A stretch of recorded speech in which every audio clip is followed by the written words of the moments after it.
Segundo Tessalonicenses capítulo 2, do versículo 1 ao 8, começando no primeiro, diz assim: Ora, irmãos, rogamo-vos pela vinda de nosso Senhor Jesus Cristo e pela nossa reunião com Ele, que não vos movais facilmente do vosso entendimento, nem vos perturbeis, quer por espírito, quer por palavra, quer por epístola, como de nós, como se o dia de Cristo estivesse já perto.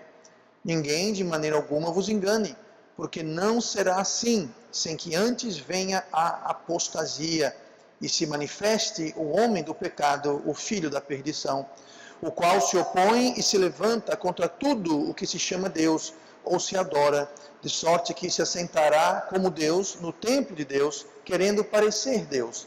Não vos lembrais de que estas coisas vos dizia quando ainda estava convosco? E agora vós sabeis o que o detém, para que a seu próprio tempo seja manifestado, porque já o mistério da injustiça opera. Somente há um que agora o retém, até que do meio seja tirado. E então será revelado o iníquo, a quem o Senhor desfará pelo espírito de sua boca e aniquilará pelo esplendor da sua vinda. E oremos. Amado Pai, abençoe a tua palavra, que o Senhor possa agora empoderá-la, que nós possamos entender, que o Espírito Santo possa vir nos ensinar, nos levar a toda a verdade. E esse mesmo Espírito venha também, ó Deus, me dar poder essa noite para que eu possa falar com clareza, com prudência, com poder. Te peço isso em nome de Jesus. Amém. E vamos sentar então essa noite. Estamos voltando ao nosso estudo sobre o Espírito Santo e vamos ver o nosso terceiro tema. O primeiro tema que nós vimos, a pessoa do Espírito Santo e as suas qualificações, seus atributos.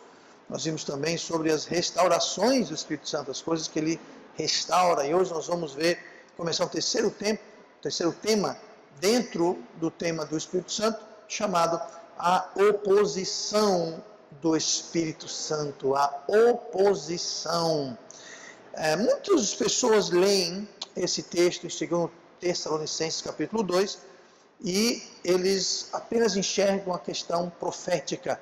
De fato, é um texto que trata de profecia, é um texto que trata não só da vinda de Cristo, mas a vinda do anticristo, que aqui é referenciado como sendo o homem do pecado e o filho da perdição. Mas aqui está falando sobre a volta de Cristo e está falando sobre a revelação ou a manifestação do anticristo. O anticristo ainda não foi revelado e nós vamos ver o porquê exatamente isso. Mas, como disse, trata de profecia, mas vai muito mais além do que isso. Desde o início, o diabo ele vem tentando revelar, manifestar, empoderar, trazer à frente, trazer a autoridade, a poder, o anticristo. O anticristo é uma pessoa, é um ser humano que vai ser usado por Satanás para dominar o mundo. Para você ter uma ideia, o primeiro candidato anticristo que nós temos na Bíblia chama-se Nimrod. E você vai encontrar a história de Nimrod lá no livro de Gênesis. Quando a gente fez o estudo de mais de 2 anos em Gênesis, você lembra que no começo nós vimos que Gênesis é uma sementeira, é como se fosse a fonte de todas as doutrinas que você vai encontrar na Bíblia, todas você vai encontrá-las no livro de Gênesis, seja mesmo talvez de forma embrionária, como se fosse uma semente, mas está lá. E essa questão do anticristo você vai encontrar lá em Gênesis com Nimrod. Nimrod foi aquele que tentou unificar o mundo, tentou unificar e conquistar as nações, dominar. Ele foi o primeiro imperador, digamos assim, governante mundial, e foi por causa disso que Deus veio e confundiu as línguas lá em Babel, e os povos foram separados. Mas aquela foi a primeira tentativa, e desde então o diabo vem tentando sempre trazer algum dominador. Algumas pessoas dizem que Hitler era talvez alguém que pudesse, ele certamente buscava o domínio mundial, talvez Stalin, outros dizem, ou antes de Hitler, Lenin, e Napoleão, e um e outro, e vários imperadores romanos e gregos através dos tempos. Mas a questão é que, através de toda a história da humanidade, desses últimos 6.000 anos de humanidade, a idade da Terra, mais ou menos isso, um pouco menos de 7.000 anos, durante esse tempo todo, o diabo sempre, Satanás sempre, continuamente está tentando trazer à frente e à tona o seu homem, o homem do pecado, o filho da perdição, o anticristo. E aqui o que está acontecendo é que, nesse texto, nós temos um dos ministérios do Espírito Santo, que é o ministério de opor. Nós lemos o versículo 6. E agora vós sabeis o que o detém, para que a seu próprio tempo seja manifestado. Versículo 7. Porque já o mistério da injustiça opera, somente há um que agora o retém, até que do meio seja tirado. Então no versículo 6 está usando a palavra detém, e no versículo 7 está usando a palavra retém. Detém e retém. Na realidade, essas duas palavras têm um sentido parecido, e no original, no texto original, em grego, é a mesma palavra, não há distinção entre reter e deter. Ambas essas palavras são a palavra grega katekó. E a palavra katekó é composta de duas palavras, a preposição kata e a palavra eco. Tá? A palavra kata, na Bíblia, significa para baixo ou degeneração, pode até ser, dependendo do uso, até como morte, mas é alguma coisa que vai contra. Por exemplo, catatumba é onde você bota os mortos, cata fazendo alusão à morte. Catabolismo, quem entende um pouco de esporte, né? Catabolismo é quando o corpo começa a se alimentar dos músculos, da massa magra, que não é o que você quer. É catabolismo porque está quebrando, está destruindo. Cataclismo. Então, essa preposição kata aqui está se opondo, está indo contra, está baixando. E eco, bom, eco a gente sabe que é um eco, é continuidade ou repetição.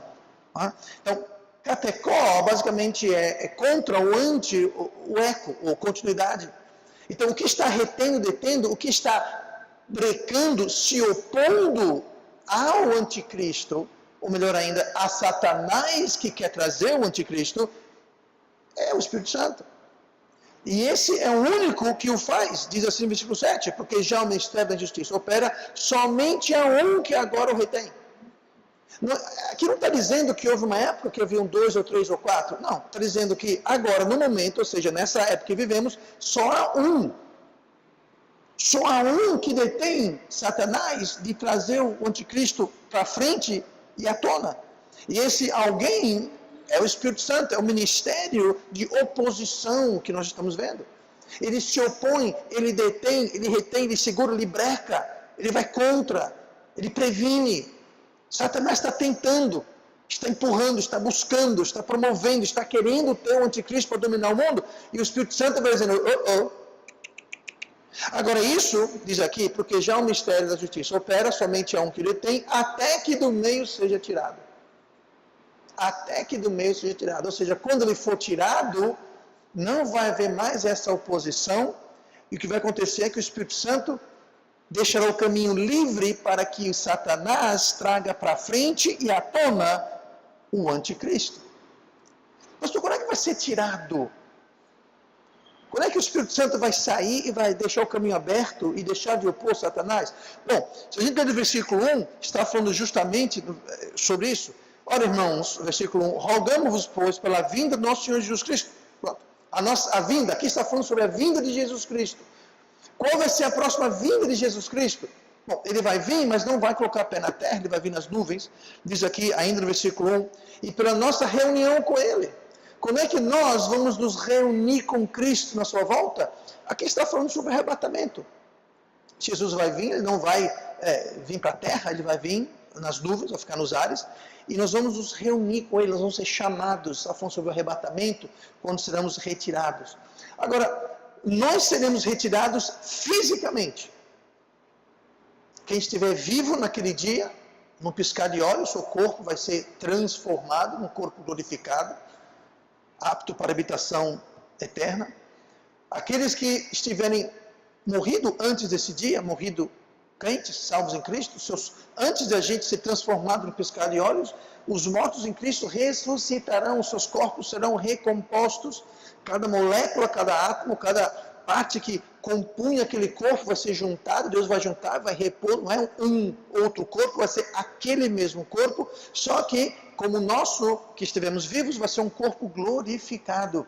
E juntos, os que ressuscitaram, que foram transformados em Cristo, subirão e fisicamente deixarão esta terra. Não mais estarão aqui presentes. Vão sumir.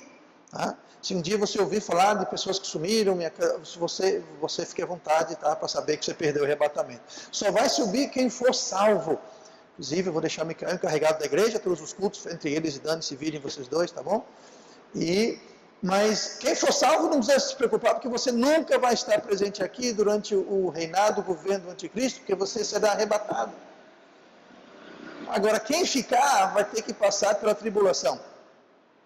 E o anticristo, então, vai ser revelado e Satanás está esperando a oportunidade dele. Lembre-se que muita coisa não está pronta, mas muita coisa está pronta. Muita coisa está se encaixando no lugar.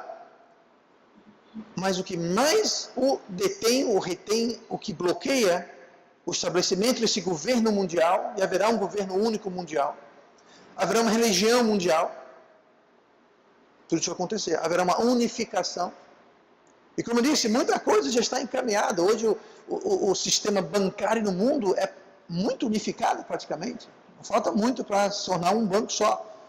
Isso, claro, é ajudado pela tecnologia e o advento do computador. Hoje você faz operações financeiras, você controla tudo computadorizado, automatizado. Nós temos aí a questão dos chips eletrônicos. Não se resta muita dúvida em relação à marca da besta, que fala-se lá em Apocalipse, que com certeza vai ser alguma espécie de um chip que é colocado embaixo da pele, na mão, na testa, mas já existe. Existem empresas que é voluntário, mas eles estão dizendo que quem quiser usar um chip, eles estão dando, os funcionários usam para bater ponto, para marcar uma série de coisas, usam como se fosse um cartão de crédito. Tá? Pastor, então a pessoa que receber esse chip, então é a marca da besta. Não, não é a marca da besta, gente. A marca da besta, que a Bíblia fala, que quem receber a marca da besta não poderá mais ser salvo. Eita, pastor, lá na empresa estava colocando chip, eu fui chipado, e agora? Você recebeu um chip, nada mais, nada menos. A marca da besta vai acontecer no meio dos 7 anos de tribulação na Terra. 3 anos e meio haverá tribulação, os últimos 3 anos e meio vai ser a grande tribulação, que estava ruim vai ficar pior. Vai ser quando o anticristo será morto, será ferido na cabeça, ele morrerá e ressuscitará. E ao ressuscitar, não ressuscitou nada, o seu corpo morto, ele vai ser habitado por Satanás. E o que vai acontecer é que ele vai então dizer, olha, eu voltei dos mortos, eu sou Deus, eu sou Cristo, eu não sou aquele outro Cristo lá que sumiram com o corpo. Ó, aqui o meu corpo, aqui, ó. Tá vendo todo mundo? Eu sou Cristo, eu sou Deus, me adorem. E quem não me adorar, vai morrer. E quem não receber a marca da besta e me adorar, vai ser perseguido. Então, ali sim vai ser a marca da besta. Agora, alguém colocar um chip, eu recomendo, eu acho isso bobagem, não há necessidade, mas não é nada de espiritual ou sinistro, tá bom? Não tem como você receber a marca da besta antes do arrebatamento, impossível. Tá? A marca da besta vai ser 3 anos e meio depois do arrebatamento, quando o anticristo já estiver no poder. Mas já existe essa tecnologia, já existe a tecnologia de monitoramento e comunicação. A Bíblia fala lá que em Jerusalém, durante a tribulação, haverá 2 testemunhas, e quando eles morrerem, os seus corpos serão vistos por todo mundo.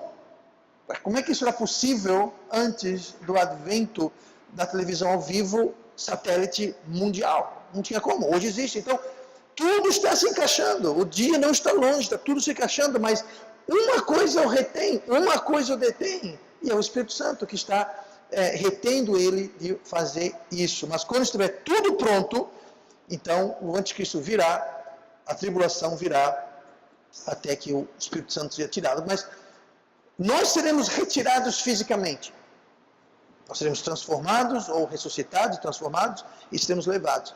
O Espírito Santo, quando eu falar aqui que ele será tirado, não quer dizer que ele vai sair da terra. Muita gente fala, durante a tribulação, os crentes vão ser retirados, e vamos. E quem é que vai pregar o Evangelho? Sabe quem? Os judeus. As 144 mil testemunhas, 12 mil de cada tribo, pois eles que vão evangelizar o mundo, porque os evangelizadores, os crentes, não estarão aqui na terra, foram fisicamente retirados, mas Deus vai levantar 144 mil judeus com poderes sobrenaturais para pregar o Evangelho. Mas o Espírito Santo vai ficar. Por um motivo, se fosse outro. Se o Espírito Santo fosse retirado, sumisse da terra como eu e você vamos sumir da terra, como é que alguém ia ser salvo? Quem é que traz convicção? Quem é que leva a verdade? Quem é que sela? Nós vimos isso nessas últimas semanas. Tudo isso é ministério próprio de quem? Do Espírito Santo. O Espírito Santo não está aqui para convencer o mundo do pecado e juízo. Se o Espírito Santo não está aqui para selar o crente. Se o Espírito Santo não está aqui, então, desde Adão e Eva, ninguém foi salvo de uma forma diferente do que é salvo hoje ou vai ser salvo no futuro. Só é salvo mediante o ministério do Espírito Santo, o poder da palavra de Deus, e a pessoa entender, ouvir e aceitar o Evangelho. Pronto. Não, isso não muda. Foi assim com Adão e Eva, foi assim antes da lei, depois da lei, durante a lei, hoje, 100 anos adiante. Não tem como. A salvação sempre foi pela graça, por meio da fé, através da palavra de Deus e do Espírito Santo. É o Espírito Santo. Se o Espírito Santo fosse retirado da terra, a pessoa que está dizendo, ele vai ser retirado. Ele vai ser retirado do caminho. Ele vai ser retirado do ministério de se opor. Ele vai estar aqui, mas ele vai largar as rédeas, digamos assim. Ele vai estar aqui, mas ele vai dizer assim, ok, Satanás, agora você pode. Agora você pode. Por quê? Porque o povo de Deus já foi tirado. Os salvos já foram tirados. Até os mortos que foram salvos foram tirados. Veja bem, até a ressurreição de Cristo, todo mundo que morreu antes da ressurreição de Cristo já está no céu. Lembra que Cristo foi para o inferno, pregou para as pessoas em cativeiro, aí quando ele voltou para o céu, levou tudinho com ele. Então não tem mais ninguém no inferno, lá do paraíso do inferno, só tem gente do lado do inferno, como nós entendemos. Mas desde da ressurreição e ascensão de Cristo, todo mundo que morre, o corpo fica enterrado. E vai ser ressuscitado. Tá? Assim como os santos do Velho Testamento, o Novo Testamento, quando morre, vai direto para o céu. Mas o corpo de tudinho, está tudo enterrado. E vão ser retirados, vão ser levados. Nós, que estamos vivos, vamos ser transformados e retirados. Mas o Espírito Santo ele vai ficar. Porque muita gente vai ser salva durante a tribulação. Muita gente vai ser salva durante o milênio, que vem depois da tribulação. Então ele não vai sair. Ele vai ser retirado da sua posição de retentor, de detentor, de segurador. Ele vai simplesmente permitir que o anticristo suceda e não vai mais o impedir. E essa oposição que nós estamos vendo aqui, como eu já falei, não é algo que ele vai começar a fazer logo antes do anticristo vir ao poder. Não, isso já acontece desde sempre. Lembra que eu falei sobre Nimrod? Pois é, quem foi que impediu Nimrod? Quem foi que confundiu as línguas? Foi o Espírito Santo. O Espírito Santo fez isso. Então não é algo que ele vai começar a fazer, ele sempre fez isso, sempre fez parte do seu trabalho. Agora, para a gente entender direito essa questão da oposição do Espírito Santo, nós temos primeiro entender uma coisa. A perspectiva que Deus tem deste mundo, ela difere bastante da perspectiva da maioria de nós, dos crentes. É bem diferente. Eu vou mostrar por quê. Abra suas Bíblias para João capítulo 15. Vamos ver alguns versículos aqui. João 15, 19 diz assim: se vós fosseis do mundo, o mundo amaria o que era seu. Mas porque não sois do mundo, antes eu vos escolhi do mundo. Por isso é que o mundo vos odeia. O mundo, esse vos, está falando da gente. O mundo nos odeia, gente. Diga uma coisa, você sente isso? Você tem essa perspectiva, essa percepção que o mundo, no seu dia a dia, na sua convivência com o mundo, você entende que o mundo lhe odeia?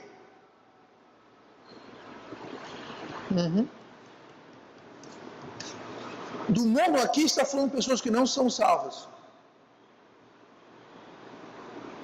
Está vendo a diferença de perspectiva? Não, pastor, mas eu tenho meu vizinho, meu padeiro, meu mecânico, rapaz, ele não me odeia.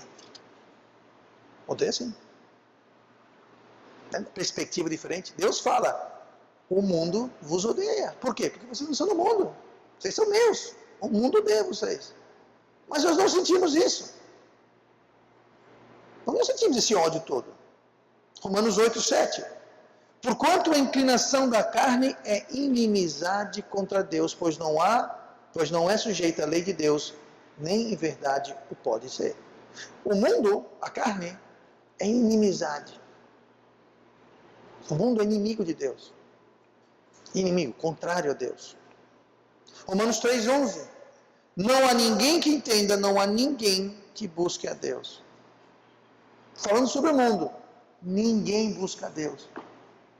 Não, pastor, eu busquei Deus sim, eu busquei, antes de vir a Cristo eu busquei. Não, você não buscou não, quem buscou você foi o Espírito Santo que testemunha no seu coração. Você não buscou nada, eu não busquei nada. É o Espírito Santo, lembra que nós vimos que ele vem ao mundo para trazer o quê? Convicção do pecado e do juízo vindouro. É ele que vem buscar a gente. Agora, nós temos que ouvir, submetermos a ele para ser salvo. Mas a Bíblia está dizendo que ninguém, não há um justo, ninguém busca a Deus. Você enxerga o mundo assim? Eclesiastes 8:11. Porquanto não se executa logo o juízo sobre a má obra. Por isso o coração dos filhos dos homens está inteiramente disposto para fazer o mal. O mundo está inteiramente disposto, sempre buscando como fazer o mal.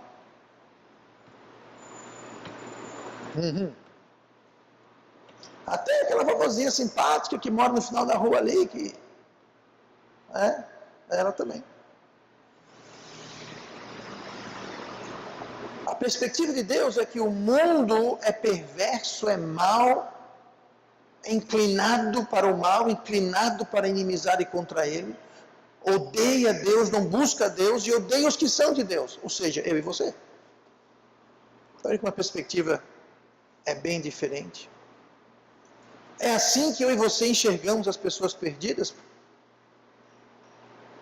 Entenda? Deus, ele ama o mundo, mas Deus, ele não decora, não perfuma, não faz não coloca nenhum cosmético.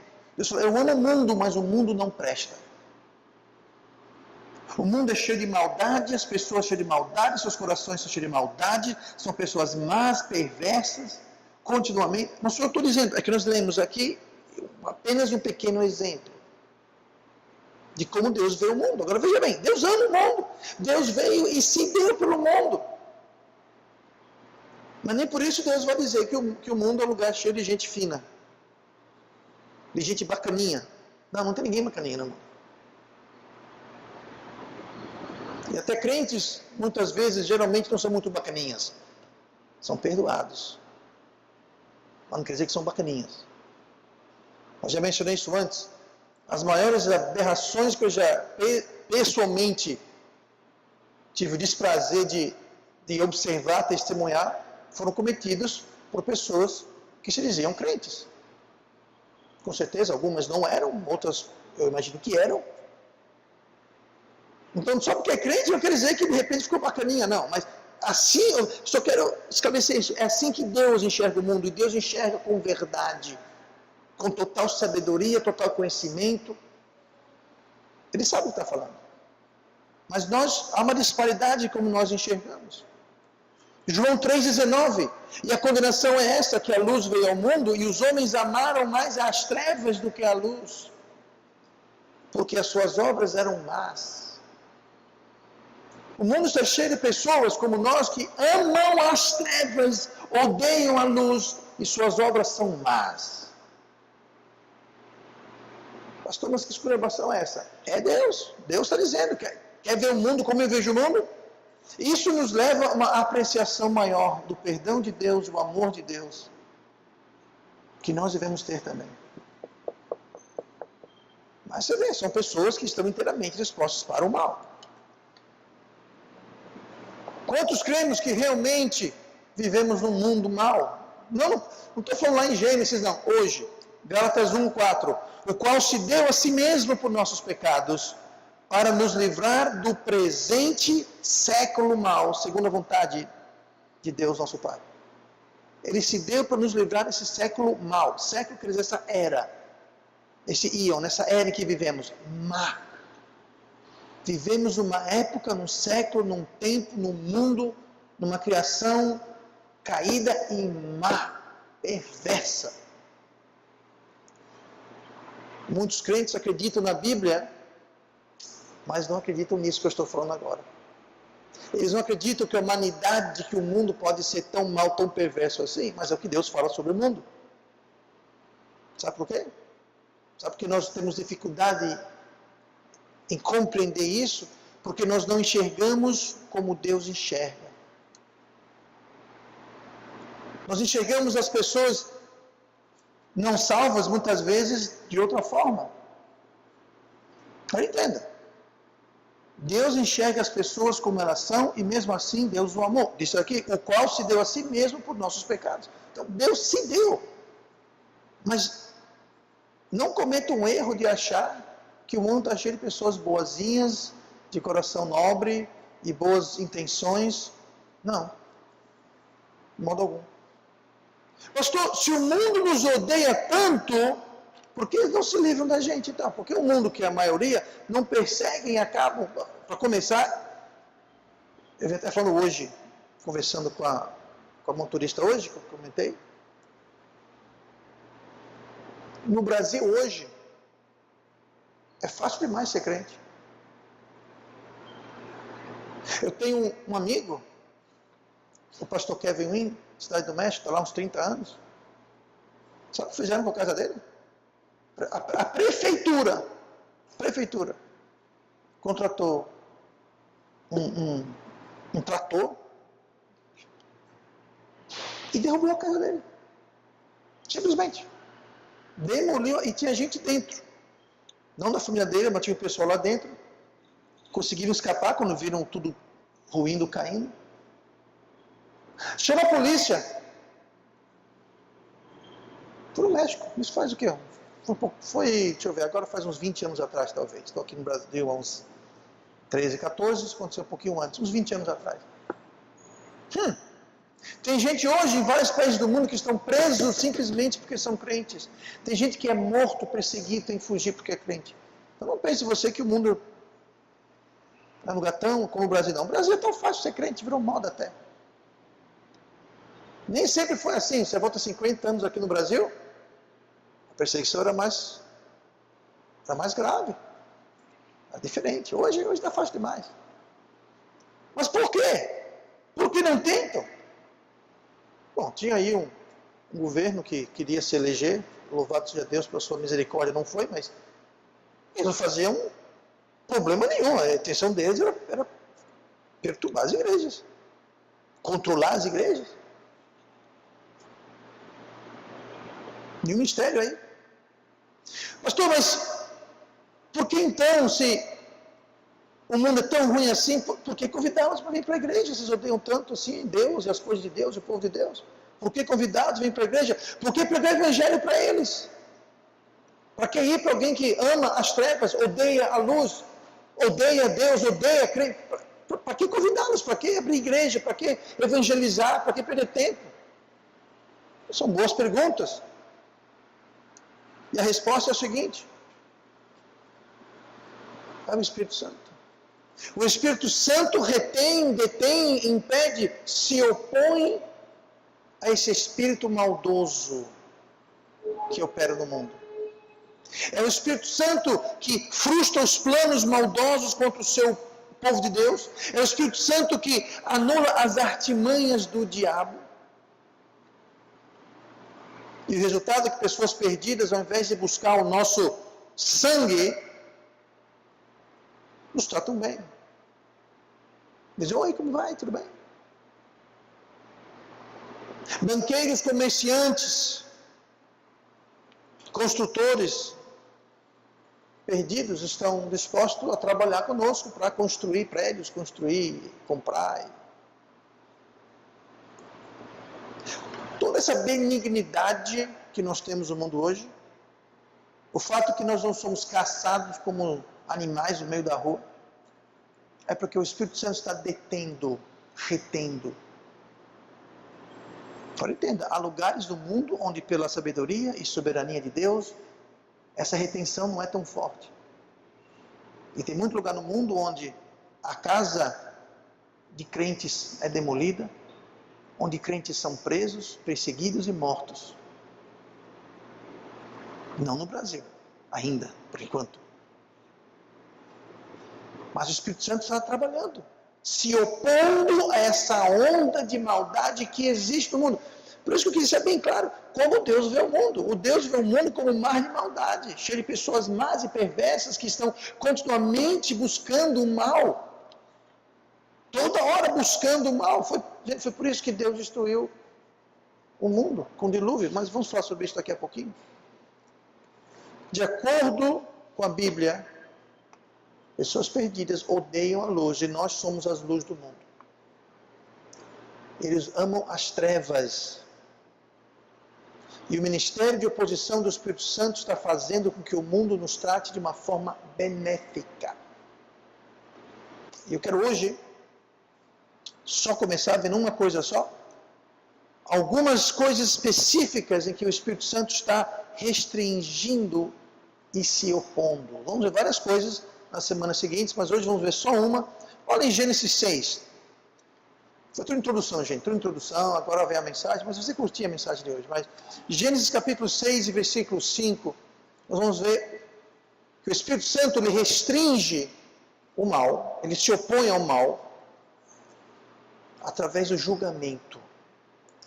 O Espírito Santo traz julgamento como uma forma de se opor, de impedir, de reter, de deter o mal. Gênesis 6, 5. E viu o Senhor que a maldade do homem se multiplicava sobre a terra, e que toda a imaginação dos pensamentos de seu coração era só má continuamente. Outra prova aqui, ó, Deus, lá no começo, lá em Gênesis, o mundo recém-formado, o povo multiplicando, e com a multiplicação dos homens, multiplicava o quê? A maldade. E que nos pensamentos no coração do homem era continuamente, constantemente, buscando maldade. E Deus via isso, versículo 6. Então arrependeu-se o Senhor de haver feito o homem sobre a terra, e pesou-lhe em seu coração, e disse o Senhor: destruirei o homem que criei de sobre a face da terra, desde o homem até o animal, até o réptil, até a ave dos céus, porque me arrependo de os haver feito. Deus falou, é tanta maldade no mundo, tanta maldade. Como é que foi que o Espírito Santo reteve essa onda de maldade? Esse avalanche, esse tsunami de maldade que estava percorrendo a terra, assim como os homens, e o Senhor viu que a maldade do homem se multiplicara. O homem se multiplicava e a maldade multiplicava com ele. Como é que foi que Deus reteve essa maldade toda? Com o dilúvio, trazendo julgamento. E ele destruiu todo mundo, exceto Noé e sua família. Então, o mal foi detido através do julgamento. Nesse caso, o mal foi detido através da exterminação de toda a humanidade naquela época, salve uma família. Mas deteve.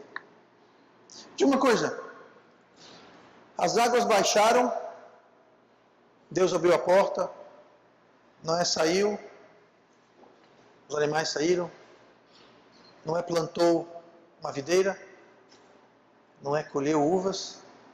Foi o que ele fez? Vinho. Foi o que ele fez? Se embebedou. Deus está no céu pensando, de novo, eu acabei de destruir a terra. Mal está começando versão 2.2 e já estão lá, e segue. E aí você pode ler e tem a questão de Cão e o que foi que Cão fez com Noé, aquela coisa toda, não quero entrar nessa questão agora, mas teve isso também. Mas foi complicado. E logo após aquilo, Deus teve que trazer uma maldição sobre os descendentes de Cão. Questão de pouco tempo. Então como é que foi que Deus deteve o mal? Ele deteve o mal justamente trazendo extermínio. Porque o mundo está constantemente buscando fazer o mal. Gente, isso é Noé não era dentro do mundo. Noé foi escolhido, Noé foi chamado de justo, pregador de justiça. E Noé fez isso. Então, como eu falei, não é só o mundo que é mau, nós somos maus, nossos corações são maus. A maldade em nós. E sabe o que tem alguma redenção em nós? É o Espírito Santo que habita em nós e nos cela. Por isso que quando a gente entristece, extingue o Espírito Santo, sabe o que floresce em nossas vidas? Maldade, carnalidade, pecado. Porque está lá, gente. Deus nos ama, mas está lá. Aquela sequência de obras da carne em Gálatas 5, aquilo não é só para o mundo perdido, não. É para todo mundo. Está no meu coração e no seu coração. E é o Espírito Santo que faz o quê? Que nós já vimos isso. Ele contenda, ele briga, ele luta com a nossa carne. Agora, se a gente não alimenta, ou a gente entristece e o extingue, quem ganha é a carne. E lá vem maldade, lá vem pecado, lá vem carnalidade. Então luta constantemente. E chegou um ponto que Deus não pôde suportar ou permitir tamanha maldade no mundo, ele destruiu todo mundo, literalmente. Muitas vezes nós dissemos que as pessoas boas sofrem nesse mundo. Ser bom nesse mundo é coisa de otário, coisa de besta, porque só os espertos. Isso não é verdade. Eu sei que temos um salmo que fala porque prosperam os ímpios, e os ímpios prosperam, mas se você ler o resto do salmo, 73, se não me engano, você vai ver que, lê o final, eles não prosperam coisa nenhuma. Porque muitas vezes Deus retém a maldade através do julgamento na vida das pessoas. E o Espírito Santo neste mundo, um dos seus ministérios é usar um chapéu de um carrasco. Carrasco, pastor? O dilúvio. Morreu um monte de gente. Muitas vezes o Espírito Santo ele vem como um carrasco para deter o mal. Uma pessoa muito má, uma pessoa extremamente ímpia, pode morrer num acidente de carro, às 3 da manhã, ao sair de um bar, por exemplo. Não quer dizer que todo mundo que morre num acidente de carro porque é um ímpio e Deus matou porque ele não prestava. Eu não estou dizendo isso, mas pode ser. Talvez Deus soubesse que aquela pessoa ia aprontar alguma coisa. Ia trazer algum mal, talvez, a uma família cristã ou uma pessoa de bem que poderia vir a ser cristão. E como é que Deus impediu, reteve aquele mal? O Espírito Santo foi lá e ceifou aquela vida. Talvez uma doença, um acidente de carro. Talvez havia alguma maldade. Gente, eu não estou dizendo que todo mundo que morre é porque é uma pessoa extremamente má e Deus teve que tirar da terra para não aprontar. Eu não estou dizendo isso, mas estou dizendo que acontece isso. Não tenha dúvida que Deus, através do Espírito Santo, ele retém e detém e impede maldade proliferar, ceifando, matando, destruindo pessoas, no plural ou no singular. E Deus o ceifa da terra. Às vezes não. Às vezes Deus permite.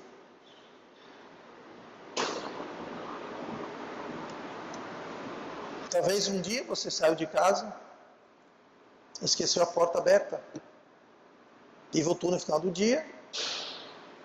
Ninguém entrou, ninguém levou nada, ninguém roubou nada. Interessante que hoje em dia, mesmo que você tranca a porta e o portão e solta o cachorro, arruma um jeito de entrar lá dentro e fazer o rapa.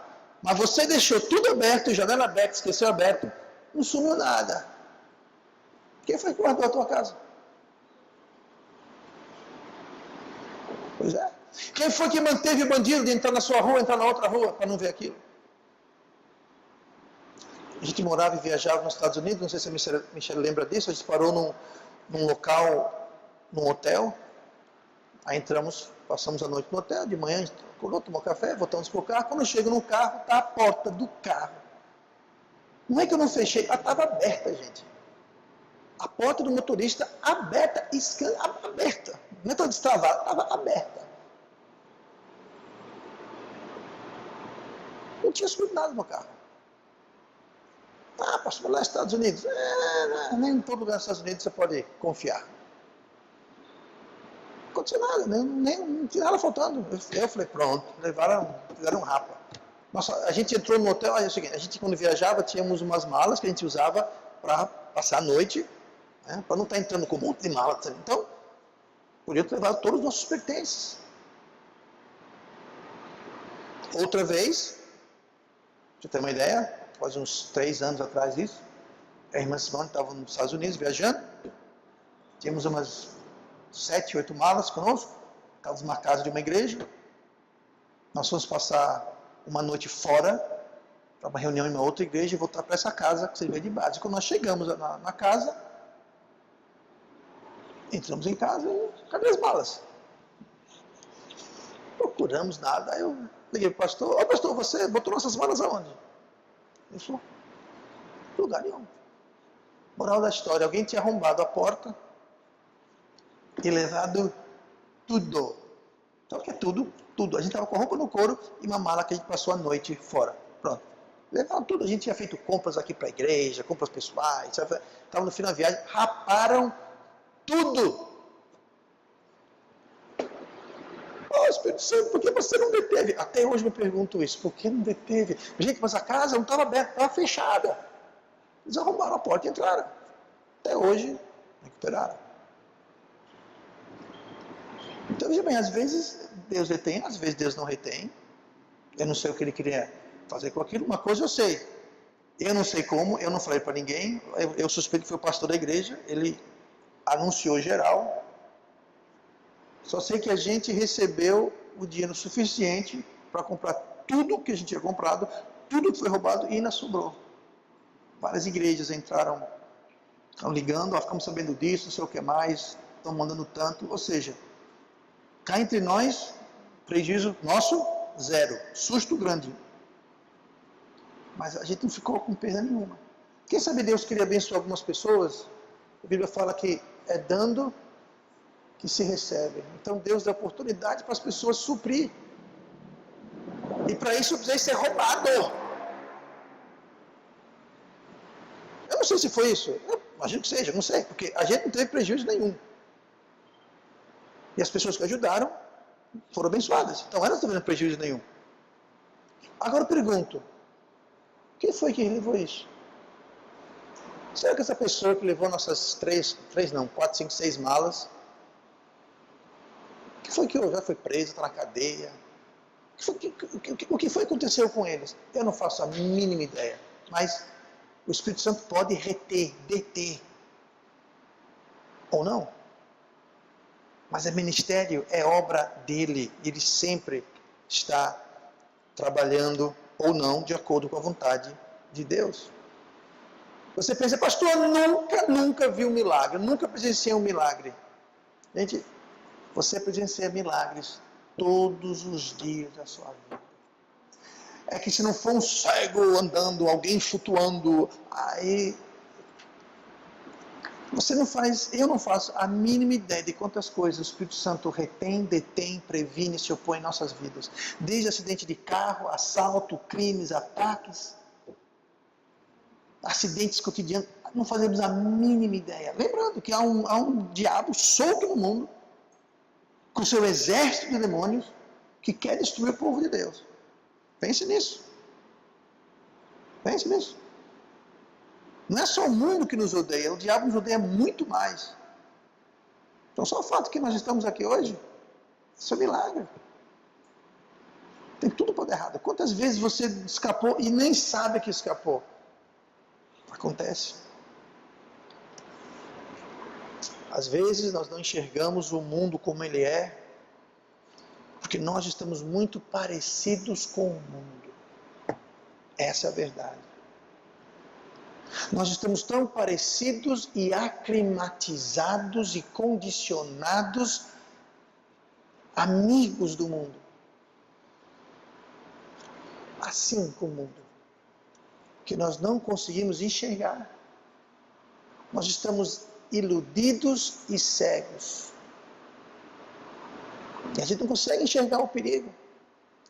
E nós não conseguimos enxergar a oposição e o livramento que Deus nos dá. Que o Espírito Santo opera. Por causa disso.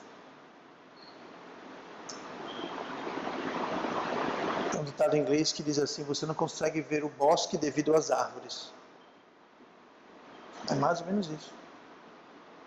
Você vê árvore, árvore, árvore, árvore, árvore, você não percebe que você está num bosque. Muitas vezes estamos tão parecidos com o mundo que a gente não percebe a situação do mundo. É algo para se pensar. E oremos. Pai amado, nosso Deus querido, abençoe a Tua palavra, que nós possamos, ó Deus,